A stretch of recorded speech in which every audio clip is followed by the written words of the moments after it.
Tahukah saudara, Anda yang hadir di ibadah ini, you are blessed.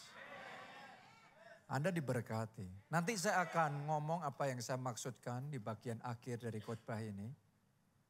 Karena tadi waktu kita menyembah dan saudara menyanyikan lagu Haleluya, yaitu the name above all names, saya sedang melihat sesuatu di dalam roh. Dan nanti saya akan beritahu saudara di bagian akhir dari khotbah ini apa yang Tuhan tunjukkan kepada saya sementara Anda menyembah Tuhan tadi. Ya, tapi saya akan bagikan satu pesan firman Tuhan hari ini. Judulnya adalah The Wind is Blowing in Our Favor. Angin Roh Kudus, angin yang dari Tuhan itu sedang berhembus, sedang bertiup di tengah-tengah kita. Bagi kita, untuk kita, di pihak kita. Oke, kita baca di dalam Yohanes pasalnya yang ke-16, ayat 5 sampai ayat yang ke-6. Ini kata Yesus kepada murid-muridnya. Tetapi sekarang aku pergi kepada Dia yang telah mengutus aku. Jadi Yesus bicara tentang peristiwa dia mau naik ke surga. Itu yang kita peringati pada hari ini. Yesus Kristus turun ke dunia jadi manusia, mati bagi kita di kayu salib, tapi pada hari yang ketiga bangkit kembali dari kematian. Setelah itu 40 hari berturut-turut dia menunjukkan diri, menampakkan diri kepada murid-muridnya. Setelah itu dia naik ke surga. Oke, nah Yesus ngomong sama mereka waktu itu sebelum naik, dia kasih tahu bahwa aku akan pergi kepada Dia yang telah mengutus aku. Dan tiada seorang pun di antara kamu yang bertanya kepadaku, kemana engkau pergi? Tetapi karena aku mengatakan hal itu kepadamu, sebab itu hatimu berduka cita. Padahal yang ngomong adalah Tuhan Yesus, tapi dicatat di sini, hati murid-muridnya tahu Yesus akan naik ke surga, malah sedih. Tahukah saudara, ketika kita mendengarkan firman Tuhan pun, ya kalau kita nggak ngerti yang Tuhan maksudkan, kita nggak ngerti apa yang ada di benaknya Tuhan Yesus, respon kita bisa salah. Gara-gara muridnya nggak ngerti apa yang ada di dalam rencananya Tuhan Yesus dengan dia naik ke surga, mereka sedih, mereka berduka cita. Karena mereka pikir mereka akan ditinggal. Mereka merasa kehilangan. Biasanya setiap hari sama Yesus, tapi kok sekarang Yesus mau naik ke surga. Seolah-olah sekarang mereka jadi sendiri. Mereka nggak ngerti apa yang ada dalam rencana Yesus dengan dia naik ke surga. Karena itu mereka sedih. Banyak orang dalam hidupnya juga sedih karena belum mengerti apa yang ada dalam benaknya Tuhan. Waktu Tuhan memproses kita, kita ngerasanya berat, kita sedih, kita berduka cita. Padahal di benaknya Tuhan, proses itu diperlukan untuk mempersiapkan kita bisa terima promosi besar. Tapi kalau nggak ngerti rencana Tuhan, akibatnya jadi apa? Sedih. Akibatnya berduka cita. Kalau saudara ngelihatnya cuma kehilangan pekerjaan saja, kerugian yang kau alami saja, Anda nggak ngerti di balik itu ada sesuatu yang sedang Tuhan kerjakan, yang lebih indah dan lebih besar, jadinya sedih. Tapi kalau kita ngerti apa yang di benak Tuhan, di rencana Tuhan, saya mau ngomong sama saudara, dari sedih jadi happy. Doa saya setiap duka citamu hari ini diubah jadi sukacita. Amin. Jangan sampai kita salah respon sama Tuhan. Disuruh mengampuni papamu, tapi sebagian orang malah ngerasa kayak, kok Tuhan suruh saya ngampuni padahal sudah keterlaluan banget. Disuruh ngerjain proyek besar, malah ngerasa keberatan, malah merasa jadi beban yang memberatkan sekali. Padahal melalui proyek itu Tuhan mau angkat saudara. Coba Anda renungkan, sekarang kita sedang dalam masa doa puasa 40 hari di gereja kita. Disuruh doa puasa, belum tentu kita happy. Jujur, tanya kiri kananmu, kamu happy gak doa puasa? Karena sebagian orang gak happy, disuruh doa puasa, disuruh melayani Tuhan, disuruh beribadah. Belum tentu kita happy. Kalau kita belum dong apa yang ada di dalam benaknya Tuhan. Seperti murid-murid Yesus, ngerti Yesus akan naik ke surga. Nah, kita mencatat mereka berduka cita. Tapi begitu mereka ngerti, responnya berubah loh. Peristiwanya gak berubah. Yang dialaminya tetap sama, yang terjadi tetap sama. Tetapi antara ngerti dan tidak ngerti apa yang menjadi rencana Allah, respon hatinya beda. Kita baca dulu Lukas 24 ayat 50 sampai 52.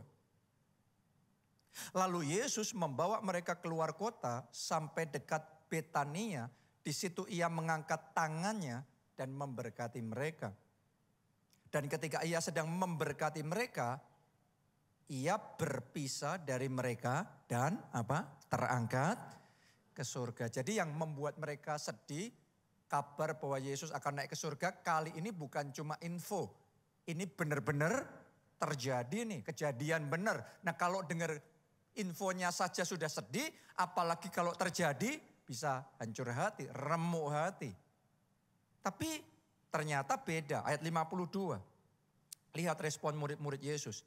Mereka sujud menyembah kepadanya, lalu mereka pulang ke Yerusalem dengan apa? Sangat bersukacita. Coba Anda renungkan itu. Kejadiannya sama persis. Awalnya sedih. Awalnya duka cita. Tapi sekarang bukan cuma sukacita, ditulis tadi sangat bersukacita. Tahu nggak saudara, yang engkau lalui sekarang ini belum tentu harus berubah. Pengalamannya, kejadiannya belum tentu harus berubah. Tetapi antara nggak tahu dan tahu apa yang dibalik semuanya itu, Anda bisa dari duka cita jadi sangat bersukacita. Oke, bahkan seandainya peristiwa itu negatif. Bahkan seandainya yang kau alami itu kehilangan dan sangat menyakitkan. Bahkan seandainya yang terjadi dalam hidupmu itu kebangkrutan. Tapi saya ngomong sama saudara, antara ngerti dan tidak tahu itu bisa mengakibatkan respon hati kita beda banget. Saya pernah cerita sama saudara Pak Obaja dari pengusaha, terus kemudian menyerahkan diri untuk melayani Tuhan, maju, jadi hamba Tuhan. Tapi kemudian yang terjadi pabriknya bangkrut. Saya masih kecil waktu itu dan saya ingat yang namanya orang ngalami kebangkrutan, gak ada yang enak. Benar apa tidak? Gak ada yang enak. Hati ini sesak, berat seperti murid-murid Yesus, berduka cita, sedih hati. Tapi diizinkan terjadi. Kita gak ngerti pada waktu itu. Walaupun gak ngerti, kita belajar satu. Kalau gak tahu rencana Tuhan, yang kita lakukan apa? Percaya. Kita misalnya ngomong, baiknya apa coba? Baiknya apa coba? Kita melayani diizinkan bangkrut, baiknya apa coba? Semua keluarga gak ada yang percaya sama Yesus. Kita satu-satunya yang percaya Yesus, kita bangkrut sendiri. Baiknya apa coba? Ya gak bisa jawab waktu itu. Waktu ngalami gak bisa jawab. Tapi setelah sekian tahun berlalu, kita baru tahu. Diizinkan kebangkrutan terjadi. Karena setelah itu, berapa waktu kemudian, Tuhan mengerjakan kebangkitan. Justru melalui kebangkrutan, Pak Obaja bisa fokus di dalam pelayanan. Sehingga terjadi kegerakan. Akhirnya Tuhan pakai Pak Obaja jadi berkat untuk Indonesia. Jadi berkat sampai bangsa-bangsa. Kalau tahu bakal jadinya seperti sekarang. Dulu waktu disuruh bangkrut, oh ya boleh silahkan bangkrut. Tapi kan dulu nggak tahu bakal jadinya seperti sekarang. Kalau dulu tahu bangkrut, jalan menuju seperti glory sekarang. Dengan happy silahkan bangkrut. Duka cita berubah menjadi Sukacita saat kita nggak tahu. Saya ngomong sama saudara, belajar percaya. Bahwa Allah turut bekerja dalam segala perkara untuk mendatangkan kebaikan. Termasuk perkara kebangkrutan, termasuk perkara kehilangan, termasuk perkara kerugian, termasuk semua prahara yang sedang terjadi di dalam hidup saudara. Saya mau ngomong sama saudara, Allah turut bekerja. Dan kadang-kadang untuk kita tahu butuh tahunan. Baru ngerti, oh ternyata maksud Tuhan gini. Ada yang langsung tahu, tapi ada yang butuh tahunan. Di Alkitab mungkin beberapa minggu ke depan, saya lupa persisnya. Nanti salah satu khotbah kita, sudah kita siapin. Saya akan ceritain sama saudara. Kehilangan yang sangat menyakitkan orang yang dikasih. Diizinkan dalam Alkitab terjadi. Baru ngerti di balik semuanya itu baiknya apa setelah 4 generasi. Nah itu keburu mati dong Pak loh. Memang pikiran kita sama pikiran Tuhan itu beda ya. Jalan Tuhan sama jalan kita itu beda ya. Tapi kadang-kadang cara Tuhan merakit itu beda. Karena memang kapasitasnya, levelnya memang beda. Jadi hari ini di tengah semua keterbatasan kita dan ketidaktahuan kita. Belajar, percaya. Kalau aku harus melalui ini semua, aku percaya. Aku tuh punya Tuhan yang baik. Dan Tuhanku turut bekerja dalam perkaraku ini pun untuk mendatangkan kebaikan. Amin. Di balik salibmu akan ada kemuliaan Tuhan yang dinyatakan. Di balik kegagalanmu akan ada keberhasilan dan kemenangan besar yang Tuhan kerjakan di dalam kehidupan saudara. Di balik semua kesalahpahaman yang terjadi, Tuhan sedang menempa karakter-karakter ilahinya di dalam kehidupan saudara. Amin. Jadi ada maksud Tuhan yang indah. Sama seperti Tuhan sama murid-muridnya mau pergi. Tapi bukan untuk yang jelek. Walaupun muridnya sempat sedih. Tapi dia punya maksud yang baik. Kita baca dulu. Yohanes 16 ayat yang ke-7. Namun benar yang kukatakan ini kepadamu adalah lebih berguna bagi kamu jika aku pergi. Sebab jikalau aku tidak pergi, penghibur itu siapa? Roh Kudus, Holy Spirit. Tidak akan datang kepadamu. Tetapi jikalau aku pergi, aku akan mengutus dia kepadamu. Jadi ternyata Tuhan Yesus tahu untuk murid-muridnya masuk ke new season, old season harus finish dulu. Baru bisa buka new chapter, new season dimulai. Cuma kadang-kadang kita enjoy sama season yang ada ini, kita nggak mau lepas. Kita ngomong anggur lama tuh enak ya. Makanya orang nggak mau anggur yang baru. Tapi tahukah saudara di dalam Tuhan, kasih Tuhan selalu baru. Setiap pagi kita bangun tidur, kasihnya selalu baru. Setiap pagi. Jadi saya mau ngomong sama saudara, Tuhan Yesus harus meninggalkan murid-muridnya ternyata supaya babak yang baru, musim yang baru bisa dimulai, yaitu Roh Kudus. Datang ke atas mereka. Dan Roh Kudus ini adalah Roh Yesus Kristus. Yang tidak dibatasi oleh ruang dan waktu. Seandainya saja Yesus tidak naik ke surga. Yesus setelah bangkit dari kematian tetap di dunia dan hidupnya di Holy Land. Seandainya loh ya. Berarti kita kalau mau ketemu Yesus harus terbang ke Holy Land dulu. Ayo berapa banyak dari kita yang punya kesempatan terbang ke Holy Land? Anda yang punya kesempatan seumur hidupmu berapa kali engkau terbang ke Holy Land? Terus yang gak punya kesempatan gimana? Kapan ketemunya sama Yesus? Berarti yang bisa ketemu sama Yesus cuma orang kaya. Makanya Yesus ngomong, lebih berguna bagimu aku pergi. Kenapa? Karena hanya dengan Yesus pergi, Roh Kudus bisa datang. Roh Kudus itu Roh Yesus Kristus. Yang diberikan dan tinggal di dalam kita. Sehingga kita bisa berjumpa mengalami Yesus anytime, any day, anywhere, kapanpun, dimanapun kita bisa ngalami Yesus secara pribadi. Buat perempuan yang pendarahan 12 tahun itu, dia harus secara jasmani berjuang sampai bisa menjamah jubah Yesus secara jasmani, baru dia sembuh. Tapi buat saudara dan saya, sadari tubuh kita bait suci Roh Kudus. Roh Yesus Kristus. Dimanapun saudara di tempat dudukmu saat ini sendiri. Dengan iman, by faith, Anda bisa menjangkau jubah Yesus.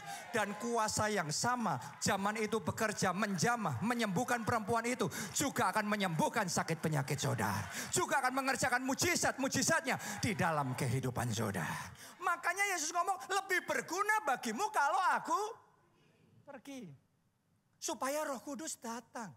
Supaya season yang baru, babak yang baru, yang lebih baik, yang lebih indah, bisa engkau alami dalam hidupmu. Karena itu sifatnya Tuhan. Sifatnya Tuhan itu selalu ngasih lebih baik dari yang kita minta. Kalau ada di antara saudara doa minta sesuatu yang baik dari Tuhan, Tuhan gak kasih. Tuhan kasihnya yang terbaik. Sifatnya Tuhan tuh gitu saudaraku. Kalau Anda minta diberkati oleh Tuhan, Tuhan lakuinnya. Bukan cuma engkau diberkati, yes. Tapi Tuhan akan pakai saudara jadi berkat. Amin. Anda yang mencari pekerjaan, bisa jadi loh ada di antara saudara bukan sekedar dapat pekerjaan, malah memulai usaha dan menyediakan lapangan pekerjaan buat banyak orang. Karena Tuhan tuh selalu akan beyond and more. Buat saudara mungkin harapannya suamimu gak tambah parah. Selingkuhnya gak tambah gila. Tapi hari ini karena engkau datang dalam ibadah kenaikan Tuhan Yesus dan engkau percaya firman Tuhan ini, yang Tuhan akan kerjakan dalam hidupmu, bukan cuma suamimu bertobat, tetapi engkau dan seisi keluargamu akan beribadah bersama, melayani Tuhan bersama-sama untuk kemuliaan nama Tuhan. Amin. Tuhan itu gitu, Tuhan mau melakukan yang lebih. Ya, jadi Roh Kudus harus datang atas mereka. Nah, mari kita lihat ketika Roh Kudus datang, apa yang mereka alami pada waktu itu.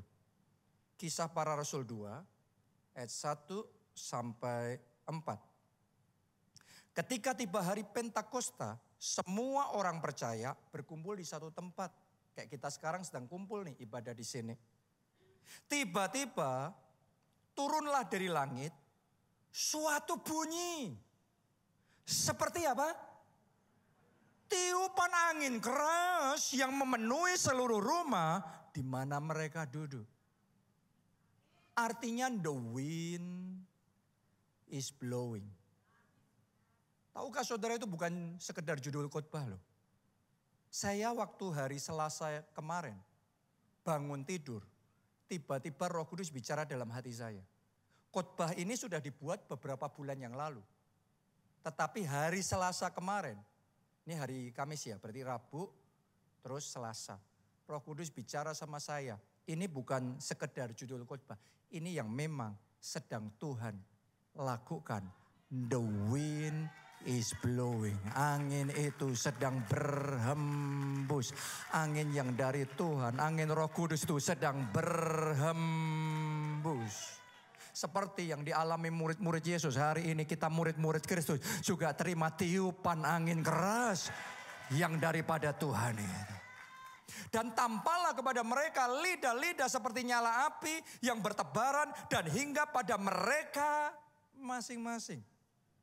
Maka penuhlah mereka dengan Roh Kudus. Lalu mereka mulai berkata-kata dalam bahasa-bahasa lain seperti yang diberikan oleh Roh itu kepada mereka untuk mengatakannya. Jadi mereka mengalami kepenuhan Roh Kudus. Sejak Yesus naik ke surga, 10 hari, itu hari Pentakosta, tergenapilah janji itu. Mereka kepenuhan Roh Kudus. Doa saya hari ini, sementara tiupan angin keras, sementara the wind is blowing, semua kita tanpa terkecuali, kita alami kepenuhan Roh Kudus, baptisan Roh Kudus, lawatan Roh Kudus. Karena the wind is blowing, angin Roh Kudus itu sedang berhembus. Nah, mari saya beritahu saudara apa yang akan terjadi ketika the wind is blowing. Ketika angin itu berhembus. Ada dua hal yang saya mau bagikan di ibadah ini.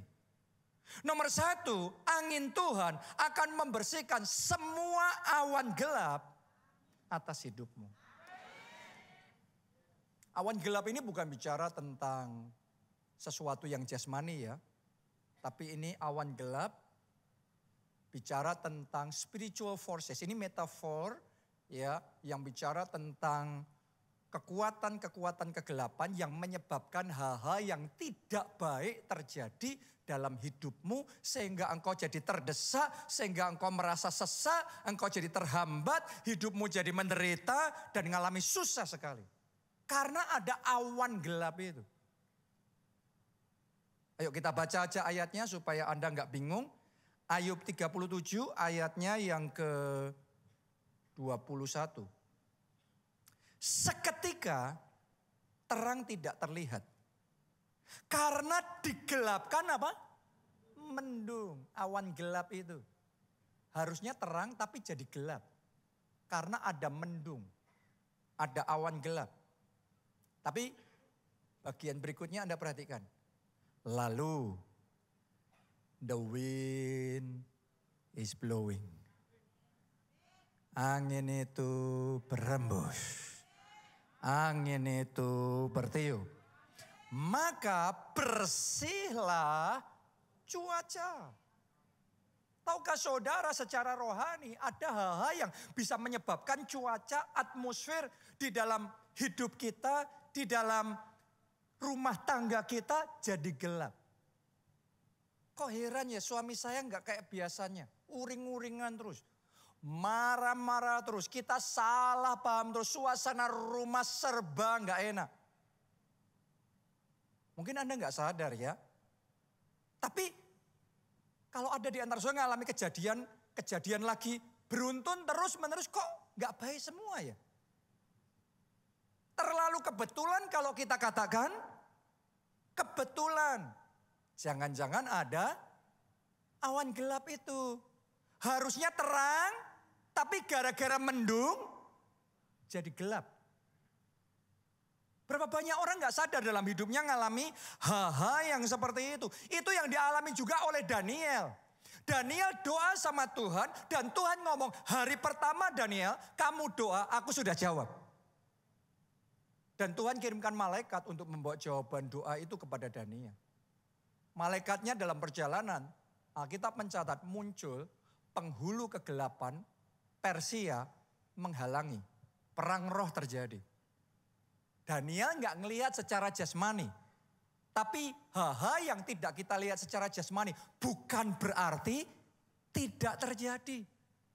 Terjadi peperangan dalam roh dan itu berlangsung 21 hari dan mengakibatkan jawaban doa yang Tuhan sudah ngomong oke sejak hari pertama tapi tidak bisa diterima oleh Daniel.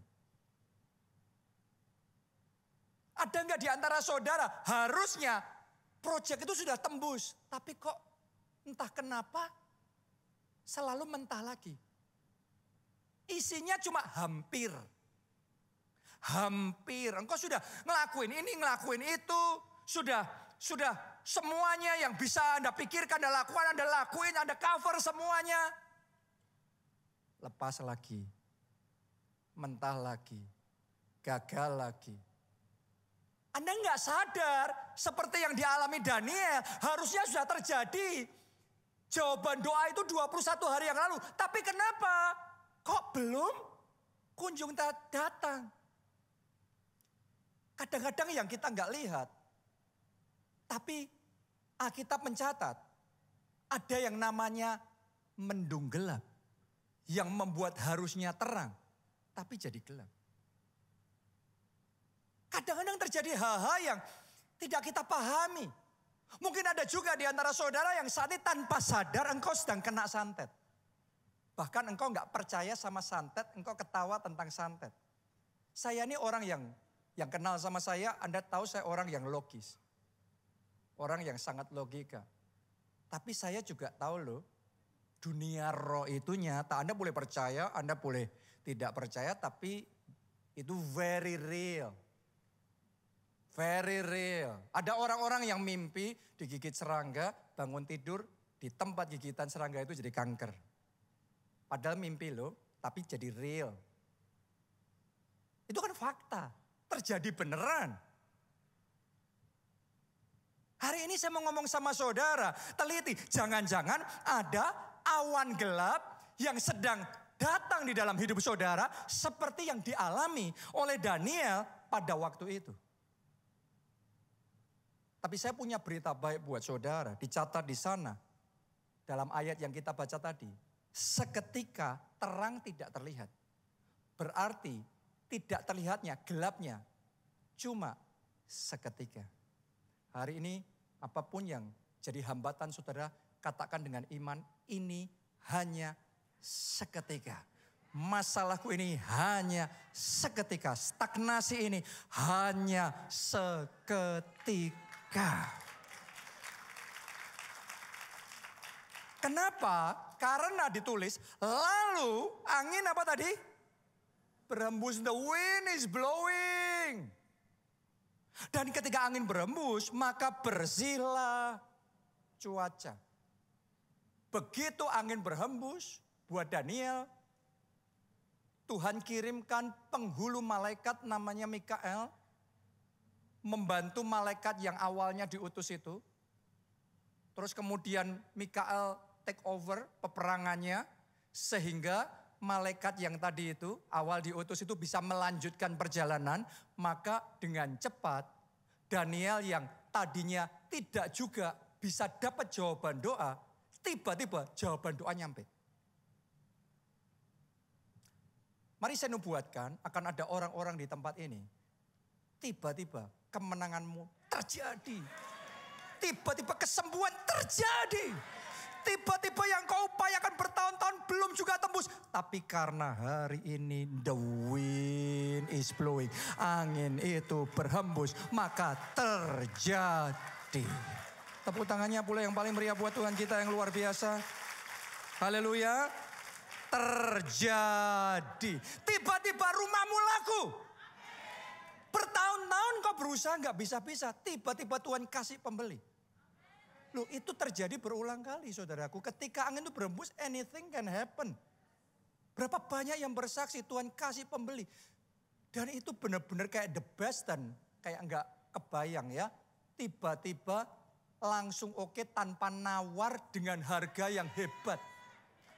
Berapa banyak jemaat kita nawarin, sudah nawarin, dimurahin, gagal dan gagal dan gagal. Begitu angin dari Tuhan berhembus, sekian bulan berlalu dia tawarin ya di harga lebih tinggi. Ada buyer langsung oke tanpa nawar dan itu terjadi. The wind is blowing for your favor. The wind is blowing in our favor. Amin. Saya percaya akan ada pengusaha-pengusaha di tempat ini yang sudah bertahun-tahun jalan di tempat stagnasi. Tapi karena the wind is blowing. Nanti Anda akan melihat. Bisnismu tuh kayak dikasih sayap sama Tuhan. Tiba-tiba majunya cepat sekali. Gerakannya gesit sekali. Ekspansinya kencang sekali. Di bawah Tuhan kayak naik dan terbang tinggi. Bagaikan Raja Wali. Tepuk tangannya yang paling meriah buat Tuhan kita. Jadi coba saudara doa. Teliti. Jangan-jangan ada mendung itu. Berapa kali saya doa buat jemaat. Ketika saya doa. Saya kayak ngelihat kok ada awan gelap ya. Pernah juga Pak Jati juga ngalami. Saya doain dan saya ngomong, kok saya ngelihat kayak ada awan gelap. Dan waktu itu kita doa bersama-sama, kita tengking, kita hardik dalam nama Tuhan Yesus. Lewat seminggu ya Pak ya. Seminggu apa 2 minggu ya, saya lupa. Sekitar itu ya. Ya. Tiba-tiba saya dikasih kabar. Ya, promosi yang sudah tertahan bertahun-tahun. Gak ngerti kenapa, semua usaha sudah dilakukan, tapi tetap gak tembus, gak bisa. Entah gimana, mungkin ada sebuah kebetulan, tetapi memang di tengah-tengah kita ini banyak kebetulannya, saudaraku. Ya, tiba-tiba saja saya dapat kabar, semua yang bertahun-tahun terhenti, tertahan. Hari itu tembus. Saya mau deklarasikan buat orang-orang di tempat ini, hari ini tembus. Tembus, jadi itu mujizatmu jadi, jawaban doamu jadi, pemulihan keluargamu jadi itu visi itu tergenapi, jadi itu kesembuhan jadi, kebangkitan terjadi, terobosan terjadi. Tepuk tangannya yang paling meriah buat Tuhan kita. Saya sendiri juga ngalami pengalaman berurusan dengan mendung gelap ini. Agustus 2022, hampir 2 tahun lalu, saya diminta Pak Obaja untuk mulai take over leadership gereja kita di Solo. Jadi saya mulai koordinasi dengan tim kita di Solo. Ya, tapi ternyata saya baru menemukan bahwa ada mendungnya ini. Awan gelap ini. Jadi kalau saudara ngalami itu, istilahnya gereja kita juga ngalami. Nabi sekelas Daniel aja juga ngalami peperangan rohani itu. Jadi no worry. Itu bagian dari perjalanan iman kita. Ya.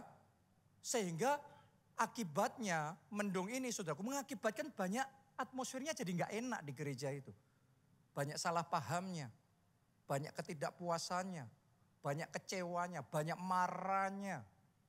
Dan kita ini kayak ngerasa diserang dari semua sisi. Disalah-salahin.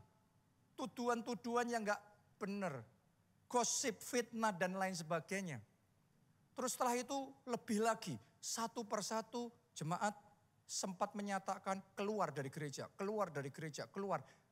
Waktu itu kita literally kehilangan ribuan orang. Dan kita ngalami penurunan.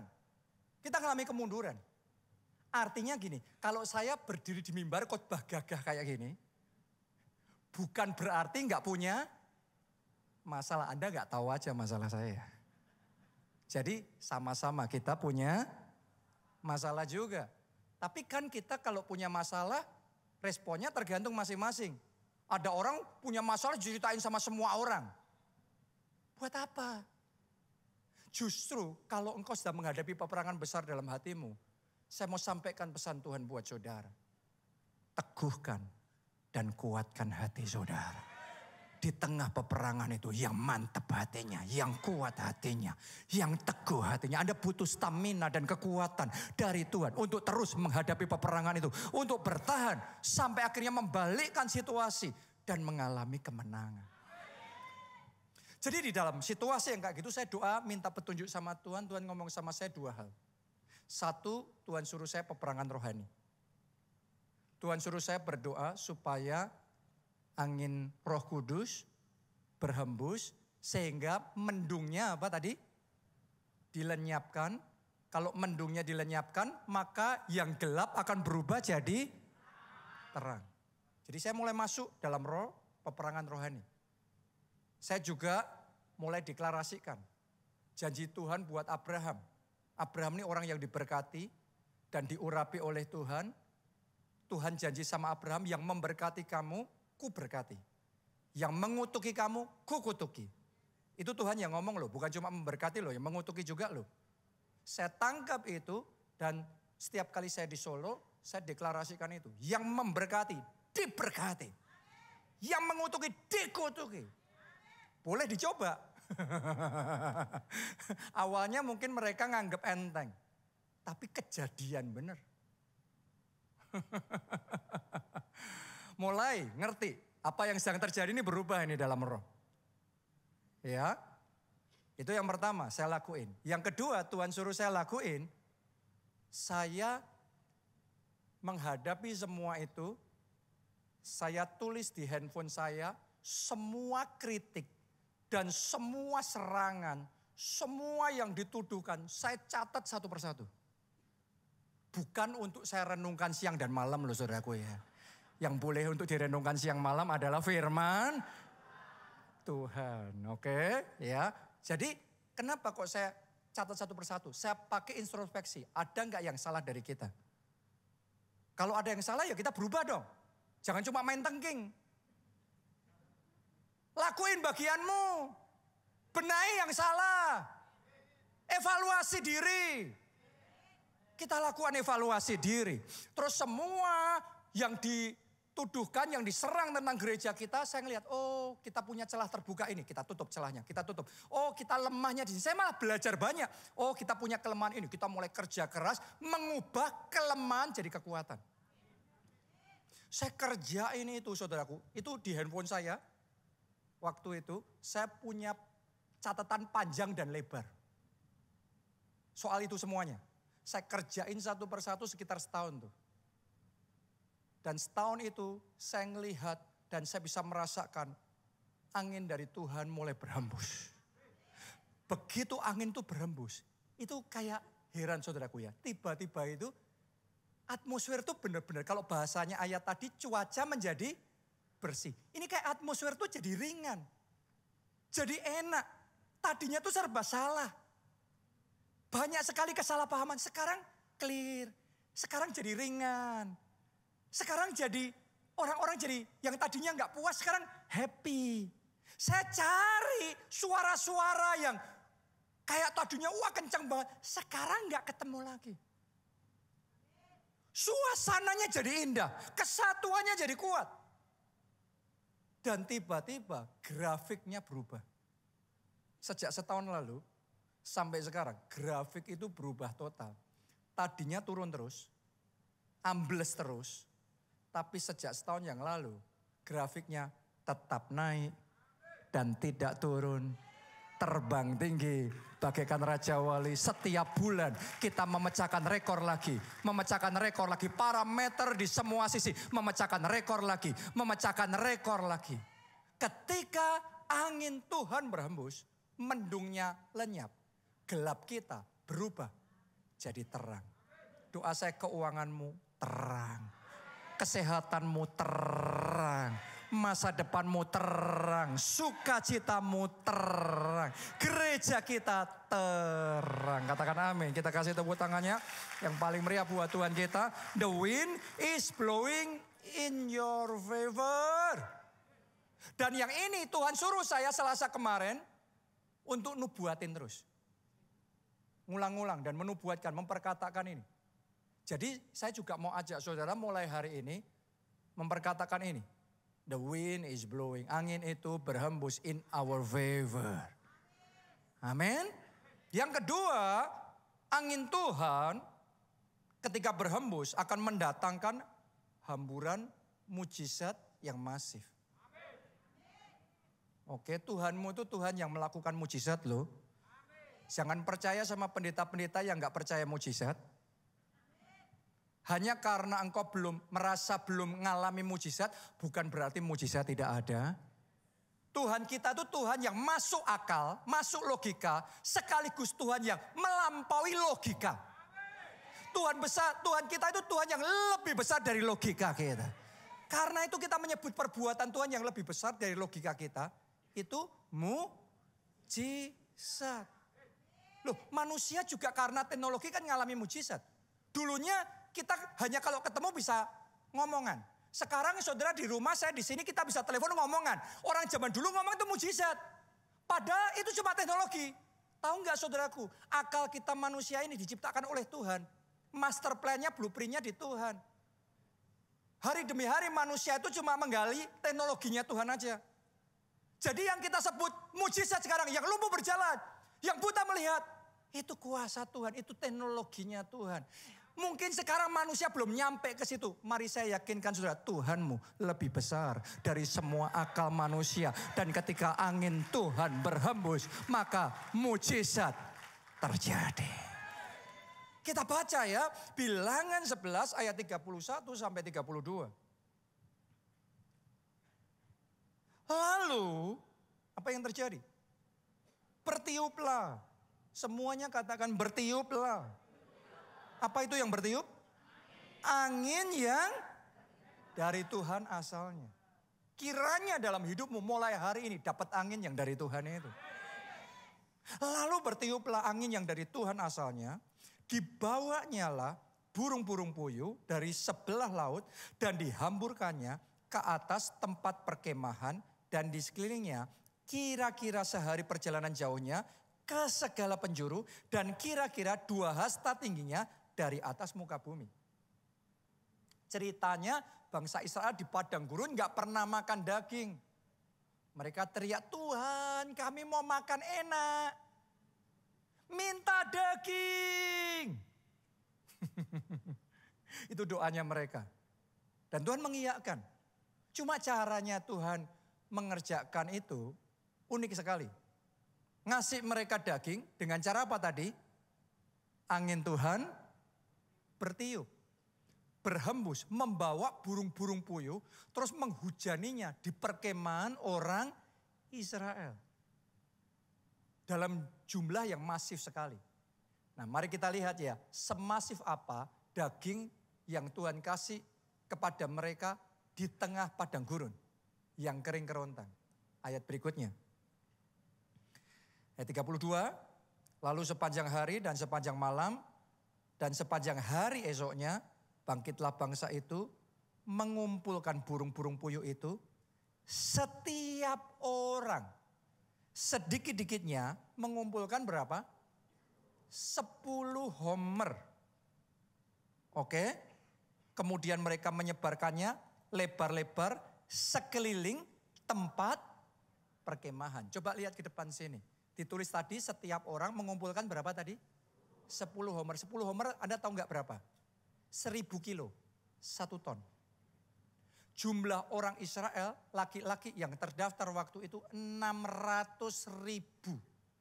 Kalau 1 orang 1 ton, berarti di padang gurun yang kering kerontang itu, Tuhan ngasih mereka minimal 600.000 ton daging. Itu pesta barbeque, saudaraku.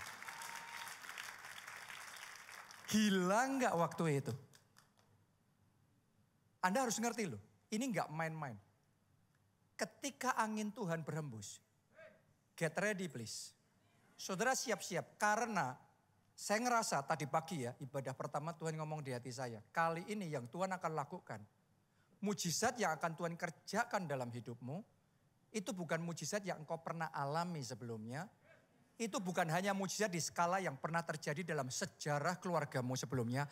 Tetapi yang belum pernah terjadi, dia akan kerjakan itu di dalam kehidupan saudara. Anda belum pernah ngalami itu. Keluargamu belum pernah ada cerita yang kayak gitu. Apa yang tidak dilihat mata, tidak didengar telinga, tidak timbul dalam hati manusia. Tuhan berikan bagi orang-orang yang mengasihi dia. Yang percaya katakan amin.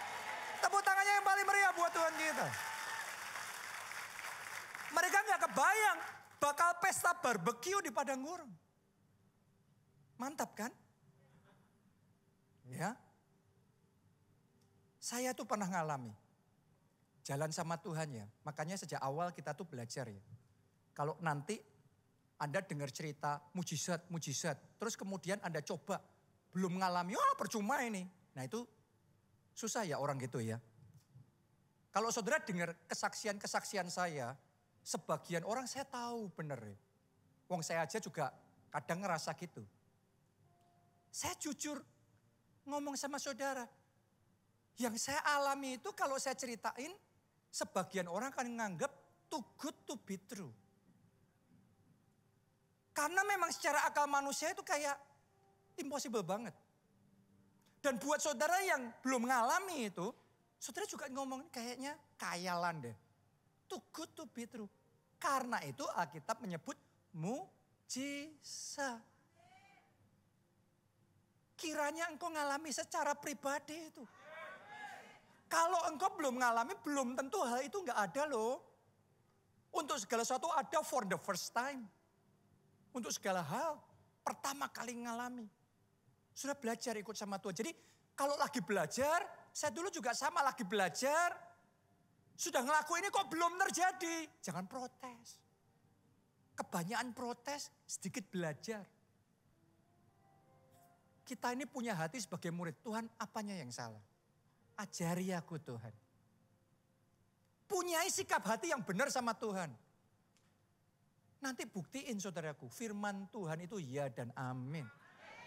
Karena kalau Tuhan berfirman, itu terjadi. Anda percaya sama firman Tuhan, pengharapan akan Allah tidak mengecewakan. Saya cerita ya, satu pengalaman saya, pertama awal-awal, salah satu pengalaman saya awal-awal ngalami kuasa Tuhan dalam hidup saya. Waktu itu saya ngerasa Tuhan panggil saya jadi hamba Tuhan. Tapi karena saya punya cita-cita jadi bisnismen, saya untuk sekian waktu tarik-tarikan gitu kayak nggak mau gitu. Ya, baru setelah sekian waktu oke. Karena saya sudah ngalami sendiri zaman Tuhan dan saya percaya Tuhan sendiri yang bicara di dalam hati saya. Akhirnya saya serahkan hidup saya. Oke Tuhan, saya mau melayani Tuhan jadi hamba Tuhan sepenuh waktu. Cuma masalahnya saya ngomongnya ke orang tua terlambat. Tadinya disuruh sekolah Alkitab di Amerika, saya nggak mau dan nggak mau dan nggak mau. Baru setelah saya lulus SMA, saya datang ke orang tua dan ngomong mau. Oke, tapi yang namanya Anda mau sekolah Alkitab, Anda mau ke universitas, kan mesti dipersiapkan dulu dong. Benar nggak? Daftar dulu apa. Nah, waktunya saya ngomong itu sudah mepet sekali. Hampir terlambat. Waduh, kita semua berusaha ini. Terus kita mulai persiapan, kita ngirim dokumen. Zaman itu belum pakai email, belum beli di Indomaret emailnya. Masih semuanya ngirim dokumen secara fisik. Ya, dan saya sudah dikasih tahu ini 2 minggu loh waktunya. Padahal disyaratkan di sana harus nyampe 3 hari. Tapi nggak bisa, harus 2 minggu loh ya. Saya ngomong tetap kirim deh, gitu. Tapi hebat loh saudaraku. Yang harusnya 2 minggu, benar-benar nyampenya 3 hari. Dilancarkan. Jadi, ngurus visa. Saya masih ingat, waktu saya ngurus visa kan waktu itu saya belum keluar negeri kemana kan belum. Ya, jadi paspor saya masih polosan nih. Ya, dan kita belum ada background apa-apa. Daftar aja, student visa. Semua orang yang di depan saya, yang ngelamar visa di kedutaan Amerika sana ditolak, dibentak-bentak. Saya sudah kayak di hati, waduh gimana nih sama saya nanti. Tapi hebatnya giliran saya senyum nih. Cuma ditanyain 1 atau 2 pertanyaan, gampang saya jawab langsung gini, oke. Yang lain gak bisa ditolak. Tapi giliran saya dilancarkan. Ngomong lagi kebetulan, ya sudah. Puji Tuhan, hidupku penuh dengan kebetulan, keberuntungan, kemujuran. Tapi asalnya dari Tuhan. Amin. Ya. Kuliah di sana pun juga dipercepat sama Tuhan. Akselerasi harusnya sekian tahun jadi lebih cepat. Lulusnya lebih cepat. Bahkan waktu saya berangkat itu kan persis sebelum Krismon 98. Waktu berangkat belum tahu apa yang akan terjadi. Tapi Tuhan bicara sama papa saya, sama Pak Obaja. Beli USD. Beli dolar sebanyak mungkin. Kan gak tahu juga buat apa. Tapi Pak Obaja ngerasa di hati Tuhan bicara kayak gitu dan dia taat. Puji Tuhan saudaraku kalau punya orang tua yang taat sama Tuhan. Taat. Jadi semua yang bisa, yang ada, semua beli dolar semua waktu itu. Nggak taunya setelah itu dolar naik dari 2.000 jadi 15.000, bahkan untuk sesaat sempat 17.000. Teman-teman saya yang ada di sana langsung kelenger semua. Karena bayar sekolahnya US dollar sama. Tapi kan untuk beli US dollar tadinya 2.000, sekarang katakanlah 16.000. Berarti 8 kali lipat. Tanya saya sama saudara, kalau uang sekolahmu 8 kali lipat sekarang, gimana? Kalau KPR angsuran kreditmu harus bayarnya 8 kali lipat. Kalau kebutuhan bulanan saudara yang Anda keluarin harus 8 kali lipat seketika. Gimana? Makanya banyak mahasiswa Indonesia yang harus pulang. Gak bisa lanjut. Tapi karena Tuhan sudah bicara sama Pak Obaja, saya bisa rileks, santai, kuliah dengan tenang, sampai selesai, pulang ke Indonesia. Waktu saya kemarin persiapan khotbah ini kemarin malam saudaraku ya. Waktu di bagian ini tiba-tiba saya kepikir. Untuk menghitung itu uang yang dibeliin itu US dollar itu saya pakai untuk bayar kuliah. Untuk uang saya hidup di sana. Untuk bolak-balik dari Amerika ke Indonesia. Untuk semua pengeluaran saya sudah saya pakai semuanya. Terus saya balik Indonesia ada sisanya. Dulunya gak kepikir tapi kemarin malam saya hitung. Sisanya itu kalau saya rupiahkan berapa ya? Waktu itu muncul angka. Terus kemudian awalnya untuk beli US dollar itu butuh berapa ya? Muncul angka. Sudah tahu enggak? Saya lagi sadar kemarin malam. Itu uang setelah saya pakai untuk bayar sekolah selama sekian tahun. Untuk kebutuhan hidup. Untuk semua pengeluaran saya dan lain sebagainya. Komplit semuanya. Sudah dikurangin ini. Ini tinggal sisanya. Sisanya ini dirupiahin masih 3 kali lipat lebih banyak daripada uang awal yang dipakai untuk beli USD itu. Saya tuh lagi sadar, waktu saya renungin lagi tadi di mobil, saya perjalanan ke Soho ini, saya renungin, oh iya ya, berarti kuliahku dulu tuh dibayarin loh sama Tuhan. Itu enggak bayar sendiri, itu bukan cuma dapat beasiswa murah. Tapi itu dibayarin sama Tuhan. Terus kemudian semua kebutuhan hidup di cover semuanya. Tiket bolak-balik dibayarin juga. Dan sudah sisa semua masih ada kelebihan 3 kali lipat. Makanya saudaraku ya, yang semuanya cuma percaya logika. Ngitungnya pasti 5 tambah 2 sama dengan 7. Tapi baca dong Alkitabmu. 5 tambah 5 roti tambah 2 ikan yang harusnya cukup untuk 1 anak bisa kasih makan 5.000 orang. Ada kelebihan. Tahu enggak saudaraku, ini jenis mujizat yang akan Tuhan kerjakan ya. Bukan cukup untuk 5.000. Tapi ada kelebihan 12 bakul. Saya ada kelebihan lebih dari 3 kali lipat. Mujizat yang akan Tuhan kerjakan dalam hidupmu. Ada kelebihannya, ada pelipat gandaannya. Yang belum pernah terjadi sebelumnya. Yang belum ada di dalam sejarah keluarga sebelumnya. Terjadilah dalam hidup saudara. Ini sepanjang hari ini ibadah menarik sekali. Tadi pagi saya mulai ibadah pertama dan luar biasa sekali. Ibadah kedua, waktu kita nyanyi lagu terakhir, berhembuslah Roh Kudus. Tiba-tiba di bagian terakhir, mata saya dalam roh itu diperlihatkan.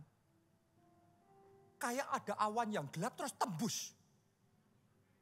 Jadi open heaven. Ini di ibadah kedua tadi. Terus kemudian kayak ada hujan. Dan itu saya tahu hujan mujizat. Yang sangat lebat. Jadi ada orang-orang yang di tengah padang gurun yang kering. Tetapi Tuhan membuat dia basah kuyup oleh hujan yang dari Tuhan asalnya. Saya tahu ini hujannya masih, hujan yang dari Tuhan ini masih tercurah ini. Ini yang saya janji ngomong sama saudara tadi sebelum saya khotbah. Di ibadah ketiga, saya diperlihatkan sesuatu yang berbeda. Di ibadah ini, waktu saya masih berdiri di sebelah situ tadi sebelum naik ke mimbar ini. Sementara kita nyanyi lagu haleluya, haleluya. Tuhan itu ngomong sama saya. Satu kata ini. Berkat yang megah. Berkat yang mewah. Saya nggak tahu kenapa ya. Maksudnya apa Tuhan? Berkat megah, berkat mewah. Saudara kan tahu kan ya, sama-sama barang yang sama baju yang sama-sama pakaian yang sama atau apapun yang sama. Ketika kita ngomong megah, ketika kita ngomong mewah, itu sudah bicara kelas yang berbeda. Barangnya sama tapi kelasnya berbeda. Saya kok ngerasa akan ada jemaat di ibadah ini yang akan didandani oleh Tuhan dengan berkat yang megah itu, dengan berkat yang mewah itu di dalam hidup saudara. Orang lain akan melihat Anda itu kesayangannya Tuhan, dan dalam hidupmu Tuhan itu enggak hemat-hematan. Tuhan itu enggak sekedar kayak ngasihnya kelas ekonomi. No. Ini berkat yang megah, berkat yang mewah. Engkau yang percaya itu terimalah itu, terjadilah itu dalam hidup saudara. Berhembuslah. Mari kita bangkit berdiri.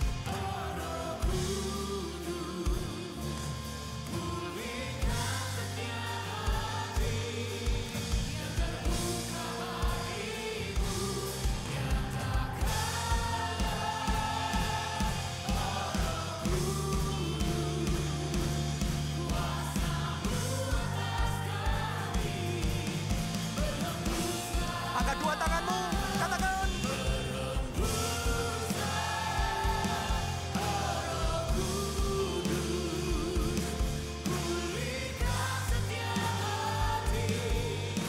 Terbuka bagimu, nyatakanlah. Oh Kudus. Amin. Amin. Sekali lagi, berhembuslah. Oh Kudus. Pulihkan setiap hati yang terbuka bagimu, nyatakanlah. Oh Kudus, kuasa-Mu atas kami. Berhembuslah, penuhi hati. The wind is blowing in our favor. Ini bicara tentang angin yang dari Tuhan. Sekali lagi, dari Tuhan. Yes, amin. Karena itu dalam hidup kita harus punya Tuhan. Amin. Buat saudara yang belum pernah terima Yesus sebagai Tuhan dan Juru Selamat, sadarilah ada Tuhan. Amin. Dan tidak ada Tuhan pasti beda. Yes, amin. Ayo buka hatimu, undang Yesus masuk jadi Tuhan dan Juru Selamatmu. Maka engkau akan terima pengampunan dosa. Amin. Dan hidup yang kekal di dalam kerajaan surga. Amin. Anda yang mau itu, ayo kita angkat dua tangan kita dan ikuti doa ini. Katakan, Tuhan Yesus, masuklah dalam hatiku, Masuklah dalam hatiku. jadi Tuhan dan Juru Jadi Selamatku. Tuhan dan Juru Selamatku. Ampuni dosa-dosaku. Ampuni dosa-dosaku. Selamatkan aku Tuhan. Selamatkan aku Tuhan. Mulai sekarang, Mulai sekarang hidupku milik Tuhan hidupku Yesus. milik Tuhan Yesus. Aku ikut Yesus, Aku ikut Yesus. melayani Yesus Melayani Yesus. seumur hidupku. Seumur hidupku. Aku percaya Aku percaya hidupku sudah diselamatkan. hidupku sudah diselamatkan. Amin. Amin. Amin. Kita kasih tepuk tangan yang paling meriah buat Tuhan kita. Nah, berikutnya sekarang. Ayo kita satukan hati ya. Saya tuh yakin sekali yang saya alami Selasa kemarin. Bangun tidur, doa, tiba-tiba Tuhan bicara bernubuat. Nubuatkan firman Tuhan. Apa itu? The wind is blowing in our favor. Oke, jadi mari di babak awal ini, yang pertama ini, kita menubuatkan supaya angin Tuhan berhembus. Amin. Sehingga semua mendung itu sirna. Amin. Dan kegelapan kita dirubah jadi terang. Anda yang mau itu, ayo kita bersama-sama masuk dalam doa profetik. Angkat dua tangan saudara dan ikuti doa ini. Katakan, di dalam nama Tuhan Yesus. Nama Tuhan Yesus. Angin yang dari Tuhan. Angin yang dari Tuhan. Angin Roh Kudus. Angin Roh Kudus. Berhembuslah. Berhembuslah.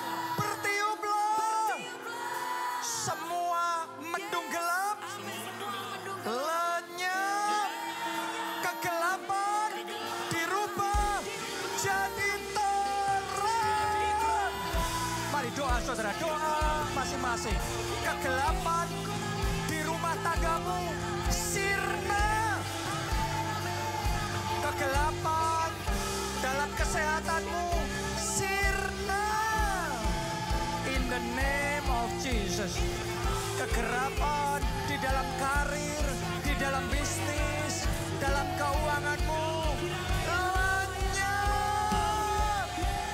Karena angin Roh Kudus berhembus. Angin yang dari Tuhan asalnya bertiup, bertiup, bertiup. Semua mendung gelap lenyap. Semua kuasa kegelapan, roh-roh jahat dikalahkan, dihancurkan. Oh, kegelapan berubah jadi terang. Hidupmu terang, jiwamu terang, pikiranmu terang, sukacitamu terang, masa depanmu terang. Karena angin Tuhan berhembus. Berhembus, berhembus, berhembus, berhembus, berhembus. Sekarang. Haleluya, haleluya. Syaratakapasya, ratakapasya, ratakapasya. Jesus,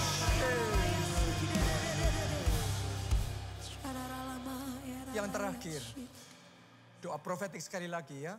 Yes. Gabungkan iman dan hati kita. Oh, Lord. Mari kita berdoa supaya angin Tuhan berhembus. Amin, amin. Sehingga kita bisa mengalami seperti yang dialami umatnya di Yes. padang gurun itu. Amin. Di tengah kekeringan, Yes. tapi malah pesta daging dalam skala yang begitu masif. Ya, supaya Anda juga bisa ngalami dalam keterbatasan 5 roti dan 2 ikanmu. Tapi malah Tuhan cukupkan melakukan yang kayaknya nggak masuk akal. Dan setelah itu masih ada sisanya berlipat kali ganda. Jadi saya mau berdoa hal ini akan Tuhan kerjakan dalam hidup saudara. Ayo satukan hati, angkat 2 tangan saudara. Ikuti doa ini, katakan di dalam nama Yesus. Sekali lagi, di dalam nama Tuhan Yesus. Angin yang dari Tuhan berhembus. Angin Roh Kudus berhembus. Mujizat yang belum pernah terjadi sebelumnya. Mujizat yang belum pernah ada dalam sejarah keluarga kita sebelumnya. Mulai sekarang terjadi. Tercurah hujan berkatnya, hujan mujizatnya tercurah. Berkat yang megah, berkat yang mewah. Oh, abundance like never before. Tercurah, tercurah. Terima itu, terima, terima, terima. Sekarang terima, terima, terima, terima. Yes, yes, yes, yes, yes, yes, yes, yes. Haleluya. Berhembuslah.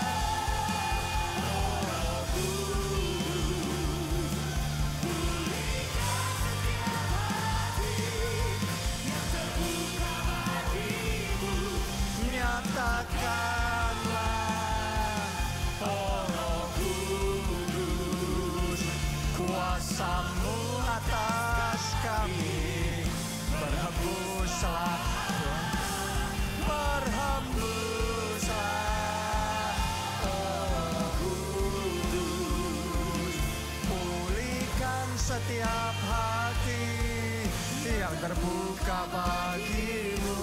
Nyatakanlah, oh Roh Kudus, kuasa-Mu atas kami. berhembuslah penuhi hati ini. Kuasa-Mu atas kami berhembuslah penuhi hati ini. Kuasa-Mu atas kami berhembuslah penuhi hati. Haleluya. Terima kasih Tuhan. Amin. Amin. Siapa yang diberkati hari ini? Tepuk tangannya boleh yang paling meriah buat Tuhan kita. Hari ini saya betah banget khotbah. Karena sementara saya khotbah, saya melayani dari ibadah ke ibadah. Saya tuh tahu saya sedang terima hujan Roh Kudus. Hujan mujizat. Dan yang kayak gini ini very precious. Very precious. Ini sangat berharga. Anda yang tahu, Anda nggak akan melewatkan ini. Saudara akan memilih berlama-lama dalam hadiratnya. Terima itu kepenuhannya. Seperti murid-murid Yesus waktu itu kepenuhan dengan Roh Kudus. Jadi hari ini tuh enjoy banget. Dan melayani tuh fresh sekali. Ya, saya bisa ngerasain kayak, wow, ini Anda jangan heran ya, mujizatnya masif sekali. Dia akan kerjakan di tengah-tengah kita. Amin. Karena itu get ready, mulai besok Jumat. Dan selama 10 hari kita akan masuk di dalam KKR pencurahan Roh Kudus. Ya, dan selama 10 hari ini, ayo kita nubuatkan bersama-sama.